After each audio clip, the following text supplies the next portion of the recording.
En tout cas, parallèlement à ces discussions, plusieurs actions coup de poing ont été organisées aujourd'hui un peu partout en France. Comme à la gare Saint-Charles, par exemple, ce matin, où le trafic des trains a momentanément été paralysé par des manifestants qui sont descendus sur les voies directement. Oui, la ministre de l'Enseignement supérieur et la présidente de la région Île-de-France ont-elles dû être évacuées d'un salon post-bac à Paris après l'irruption d'une centaine de profs grévistes, tandis que plus d'une centaine d'avocats ont manifesté dans le palais de justice de Paris où se trouvait Nicole Belloubet.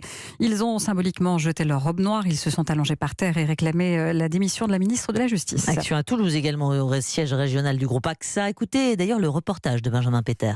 L'objectif est resté secret jusqu'au bout pour éviter tout comité d'accueil des forces de l'ordre. Les 200 enseignants, cheminots ou personnels du CHU ont d'abord pris le métro jusqu'au terminus, puis après un petit sprint, ils ont rejoint le siège de l'assureur AXA pour une occupation des lieux. La retraite est acquise.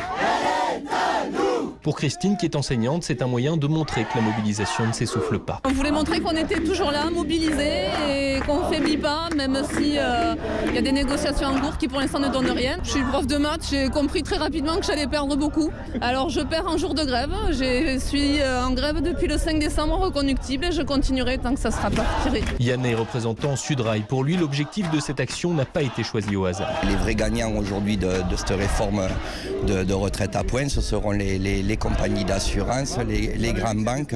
Le gouvernement fait le choix de réinjecter plusieurs centaines de milliards dans les machines à spéculation et ça c'est pas possible. Toujours en chantant, les grévistes ont finalement grimpé dans les étages pour déployer une immense banderole avant de quitter les lieux par petits groupes, escortés jusqu'au métro par les gendarmes. À Toulouse, Benjamin Péter, Europe 1. Voilà pour cette action donc aujourd'hui à Toulouse. Notez que le syndicat CGT de la Banque de France annonce le dépôt d'un préavis de grève reconductible à partir de lundi dans 2 centres en Île-de-France et dans les Hauts-de-France, des centres qui traitent plus du quart des billets du pays.